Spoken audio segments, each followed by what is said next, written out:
সূচনা প্রবাহ 1789। 14 জুলাই প্যারিসের বাস্তিল দুর্গের পতন হয়। দুর্গটি ছিল স্বেচ্ছাচারী রাজতন্ত্রের প্রতীক।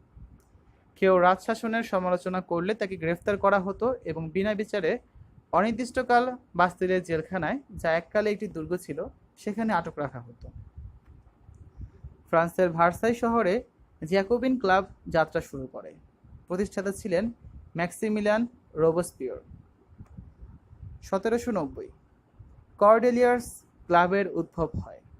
ধীরে ধীরে ক্লাবগুলো রাজনৈতিক প্রতিষ্ঠান হিসেবে আত্মপ্রকাশ করে।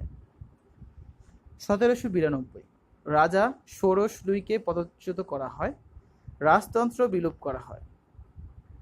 1793 ষোড়শ লুইকে গিলোটিনে শিরচ্ছেদ করা হলে দেশে বিদেশে ফ্রান্সের শত্রু বৃদ্ধি পায়। এই পরিস্থিতি মোকাবিলার জন্য বিশেষ একটি কমিটি গঠন করা হয়। এই কমিটির জিরোনভিস্ট ও জ্যাকোবিন সদস্যদের মধ্যে তিক্ততার সম্পর্ক সৃষ্টি হলে জ্যাকোবিনরা জিরোনভিস্টদের হত্যা করে। রোবস্পিয়ার, দান্তে ও মারাটের নেতৃত্বে ফ্রান্সের সন্ত্রাসের রাজত্ব রেইন অফ টেরর প্রতিষ্ঠিত হয়। 1794 সন্ত্রাসের রাজত্বের অবসান ঘটে। রোবস্পিয়ারকে গিলোটিনে শিরচ্ছেদ করা হয়।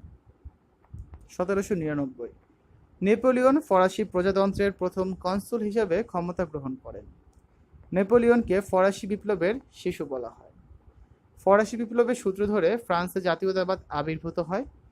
এই বিপ্লব ইউরোপের পুরাতন সমাজ ও শাসন ব্যবস্থা ভেঙে দেয় এবং এক নতুন যুগের সূচনা করে। নেপোলিয়ন বোনাপার্টের উত্থান। জন্ম 15 আগস্ট 1769, কর্সিকা দ্বীপ, ফ্রান্স। মৃত্যু 1821 সালে সেন্ট হেলেনা দ্বীপ, যুক্তরাজ্যে। উপাধি লিটল কর্পোরাল। উক্তি: Impossible is a word to be found only in the dictionary of fools. অসম্ভব শব্দটি আছে শুধু মূর্খের অভিধানে। Give me good mother, I will give you good nation. আমাকে ভালো মা দাও, তাহলে আমি তোমাদের ভালো জাতি দেব। I am the revolution. Napoleon বোনাপার্টের শাসন আমলে ফ্রান্স ইউরোপের গুরুত্বপূর্ণ শক্তি হিসাবে আত্মপ্রকাশ করে। 1804 সালে নেপোলিয়ন ফ্রান্সের সম্রাট রূপে অধিষ্ঠিত হন। ট্রাফালগার যুদ্ধ, ওয়াটারলু যুদ্ধ। ট্রাফালগার যুদ্ধ 1805 খ্রিস্টাব্দ। স্পেনের ট্রাফালগার অন্তরীপে সংঘটিত এই যুদ্ধে ব্রিটিশ নৌবাহিনী ফ্রান্স স্পেনের সম্মিলিত বাহিনীর বিরুদ্ধে ঐতিহাসিক জয় পায়। যুদ্ধে ব্রিটিশ সেনাপতি ছিলেন নেলসন। কর্তব্যনিষ্ঠ নেলসন বিশ্বাস করতেন, England expects that every man will do his duty. ট্রাফালগারের যুদ্ধ জয়কে স্মরণীয় করে রাখতে লন্ডনের কেন্দ্রস্থলে একটি চত্বরের নামকরণ করা হয় ট্রাফালগার স্কোয়ার। ট্রাফালগার স্কোয়ারের পাশেই রয়েছে প্রসিদ্ধ পলমল সড়ক। ওয়াটারলু যুদ্ধ 1815 খ্রিস্টাব্দ।